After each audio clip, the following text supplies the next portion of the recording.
I would like to turn the floor over now to Mr. Robert Marshall, Webb CISD Board President, who's going to share his comments on this project. As one of your humbly elected officials and school board members, I want to assure you that every one of your board members that you've elected that serves with me, we take very serious the responsibility we have for our children. You know, we're honored and passionate about providing our children with an exceptional education, but along with that comes the taking care of their physical and emotional needs. And I think we're charged with that as well as taking care of their education. In Webb CISD, our children are getting ready for whatever they attempt to attack in the future. It might be a university, a junior college, a tech school. Some of our students go to military. Some of us students go directly into the workforce, and we're trying to train more and more as we move toward technical areas that we're going to try to train our children, and they can go directly from high school to the workforce. And like many of you here tonight, I was extremely excited to hear about a Raven refinery. I was excited. In fact, I told my board in my boardroom that this, this sounds pretty good. And I thought this is going to add, maybe not to the revenue for Webb County, because it is in Duval County, as Tricia said, that's true. But there would be jobs available and things. And so, and your school board has been very aggressive, always trying to seek new revenues to enhance our school district's tax base, and as well as help our community and increase jobs. And I think one example, I think we've proven that to you. We brought in what I think is a very green energy, the wind generator, generators that came in. And I think we work very closely with our county government. I know that Wowie's here tonight, and Townhall will be here in a moment. And they played a major part working together, both this Webb Consolidated School District and the county working together. We're approaching one of the biggest wind farms in the world right now.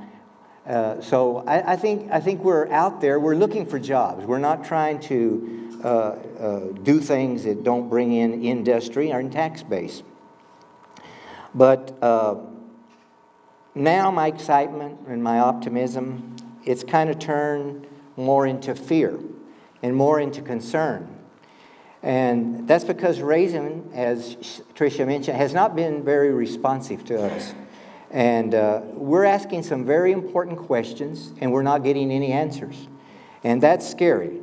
When you start asking a company that's going to invest this kind of money questions and you can't get answers, something's wrong somewhere. Slowly, as we start checking into this, things are unfolding, information's unfolding that they've given out that we've found that is inaccurate. Some of that has been mentioned tonight.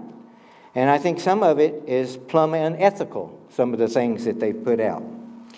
I think many of the people here on this stage have the same concern that I do over this, and I think we feel you, the affected citizens of the Quad City area, should have some information so you can make your own decision. You need to go home, you need to pray about this. You need to listen to what these experts say tonight.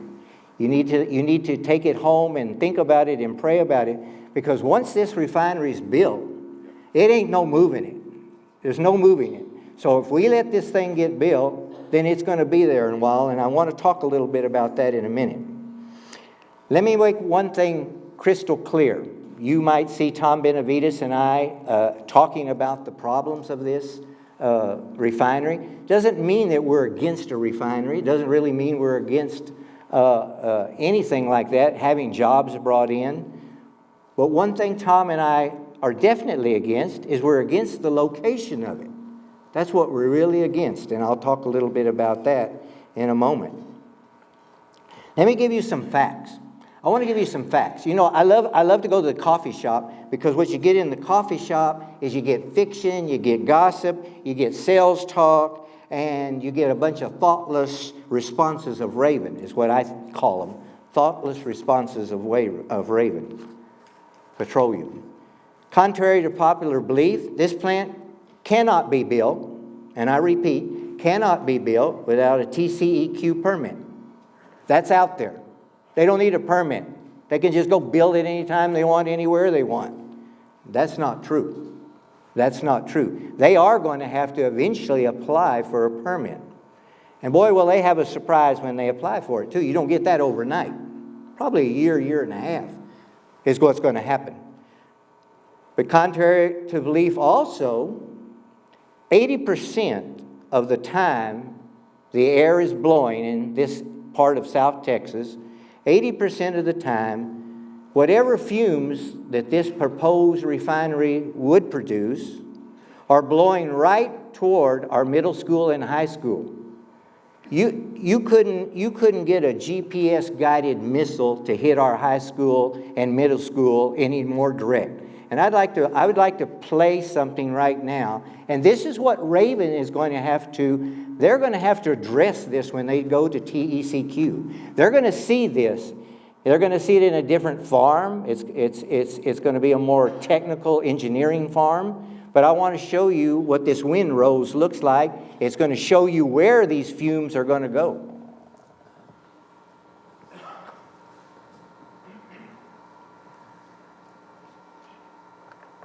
There's Bruni. There's Raven Petroleum on your right bottom corner. Now this is not made up by somebody. This is by TCEQ, and this is, I believe, the last 40 or 50 years, if I'm correct. Now there is your predominant wind, southeast predominant wind. There's the vectors, the two vectors that TCEQ have decided. What's right in the middle of that? Can everybody see that? They're going to hit us right on our school district. Whatever that plant produces, whatever that plant leaks, whatever happens at that plant, it's going to get in that air, and that air is coming straight over here. You've already been told by experts, within 10 miles, you're in trouble. Your children are around 4 to 5 miles as the crow flies. So we are definitely in the very, very dangerous area for anything that would come out of that plant, anything. And believe me, I worked in the oil field all my life. There is no such a thing as something that doesn't leak, blow up, or somebody throws the wrong switch and something happens that it shouldn't happen. In deciding if you're opposed to this site or not, I think one of the things that you and I should look at is we need to consider, do we really believe the people of Raven Petroleum, the employees that they've hired, and the things they've told us, the experts supposedly that they have? Let's look at some of the things they've told us so far and see how they line up. At this stage of development, in a $500 million project, I don't know of anybody that wouldn't have applied to TCEQ for their permit. That's number one. I can't even imagine that. They can't explain why they haven't done it. They don't explain how they're going to protect our air that our children are going to breathe. They don't explain how they're going to protect our water that they're going to be using, and I'm going to be talking a little bit more about that in a minute. But you just saw it back there. Someone that plagiarizes someone else's website to show you and I how safe they're going to keep us, that really concerns me. That really concerns me. If they had plans to produce this plant safely, wouldn't you think they could give us their plans on the internet and not somebody else's that they stole? I mean, really, think about that. To me, when somebody does that to me, that tells me they don't have any plans. That's what it means to me. They don't have any plans to keep our water safe or our air safe. Well, another plan, speaking of plans, I haven't seen any plans where they've come to our county judge, Townhall, or either one of the other county judges. I haven't heard of them coming to them and offering them some kind of help or some kind of plan to develop a first emergency response department. There's no way our 3 volunteer fire departments and our county fire department in Webb County can handle any type of accident that would go on out there. Can you imagine that? Have they come and they say, look, we're going to build this thing and we really need to help you upgrade your fire department. In case we have a problem, then we can go out there and we can do something with it. Well, I'll tell you what it'd be like right now. With what Webb County, Duval, and Jim Hogg County has, if something happened out there, it would be like your house catching on fire and you go and get in a garden hose and try to put it out. That's what it would be like. Those are the things we, as citizens of this community, need to start thinking about. Look at the wind generator companies. Look what they did through the county. They gave the county a $100,000 ambulance just to be sure that they have good medical care for our people in this area. I haven't seen Raven do anything. I haven't seen them offer anybody anything around here.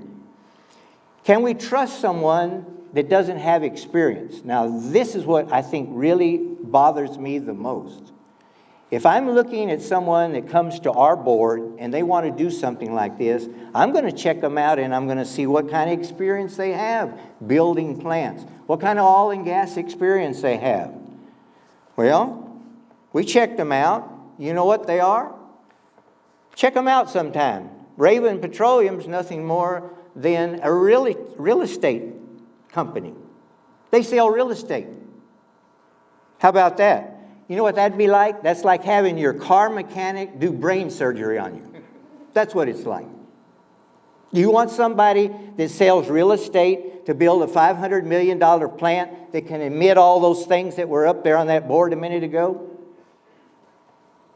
Another item of untruth, and this one ticked me off to the top. I drove all the way from San Antonio tonight just where I could just tell you about this one. The owner, operator of Raven, was in our county fair at Jim Hogg County last Saturday. And he was telling everybody the construction is going to start in a few weeks. Construction is going to start in a few weeks. Well, we checked again, and as it was mentioned a minute ago, there is no permit applied for. How can you start construction if you got to apply for a permit, then you got to wait a year and a half to get the permit? How is that? So, the more I research things, the more I familiarize myself with this company and this individual's background, which is kind of interesting, but I'm not going there. He's got kind of an interesting background. The more I worry about our communities and this school district and our children here. And I'll tell you another little thing from working in the oil field all my life. The Eagleford is not doing that great. It's declining pretty good. The people that I have friends that are in the refinery business in Corpus Christi said they probably have enough capacity to finish refining what's in the Eagleford. Now, if we're in the Permian Basin, that's different. I'll tell you about that. More promises. Brings to mind more promises that I find hard to believe. This comes from a true oil and gas company now. I'm going to tell you what a true oil and gas and refining company does. Right now, there's one that has applied for this same size, basically same size refinery, up in the Permian Basin, where they actually have an excess of oil that they could possibly ship into Mexico. It's going to be located 20 miles northeast of Fort Stockton, Texas. It's very interesting. You need to study that plant. And I did. And I want to give you some facts. Here's some facts. Those people have already applied for their permit. TCEQ has their permit, and they're working on it. Those people, if you go to their website, they have multiple departments that school districts and community members and people like us can call and get information if we have questions. Okay? But let me tell you something that really hit me hard. This company that really knows how to build a refinery, they didn't buy 200 acres. They bought 250 acres because they said the plant to be built properly had to have 250 acres. But did they stop there? No, they didn't stop there. They bought another 250 acres around it. What do you think they're using that 250 acres for? That's where that 250 acres, if you'll check with them, they'll tell you that's where we're going to put the state-of-the-art emission technology on to be sure that we don't contaminate anybody's air. That's what the other 250 acres is for. Well, we're going to put all that on our 200 acres? I have questions. Why can't they come and answer our questions? And then this company is going to do something that I think is wonderful. They're going to have a closed water and air cooling device where they'll save fresh water. I don't know if you all realize it or not, but our next shortage, our major shortage is going to be fresh water. We all know that. All these people up here at this table know that. Your household uses about 2,000 gallons on the average Texas household per month. 2,000 gallons per month. This refinery, to be able to operate, is going to have to consume between 2 and 4 million gallons a day. All right? Where are they going to get that water? Are they going to leave us any to drink? I'm getting pretty thirsty myself. Are they going to leave any of us water for us to drink? What about the water that they use and then they contaminate? They've got to inject it back into a well or haul it off somewhere. I think Mexico's made it clear they're not taking any waste from this. They'll be glad to take the product, but none of the waste. Well, this company is called MX, M-M-E-X. Google it up. Look at it. Read about their stuff. You know what they did? They had the same idea. They building a plant right there by a railroad, and they're going to produce, listen to this, gasoline, jet fuel, LPG, which is liquefied petroleum gas. Sound familiar?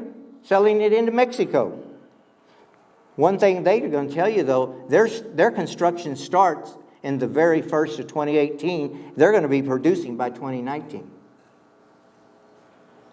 But the most important information, and I think what you all are concerned with, I think most people I've talked to, is how can we be against jobs? We're not against jobs. We're against where it is, number one. But I am against somebody coming to you and telling you that we're going to have 1,500 people employed to build this thing, and then we're going to have 500 people hired to run it. Check with MMX. Check with MX. See what they tell you. The plants that they build now are so automated that you couldn't use over 100 employees. There is no 500 employees to be hired. And guess what? They already know how many they're going to take to build it. And you know how many it is? It ain't 1,500. They said they're going to have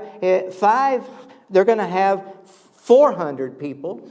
400 people at the peak time, and that's very, very seldom it's going to be peak. They said that's when they have maximum people. It's going to be usually less than 400.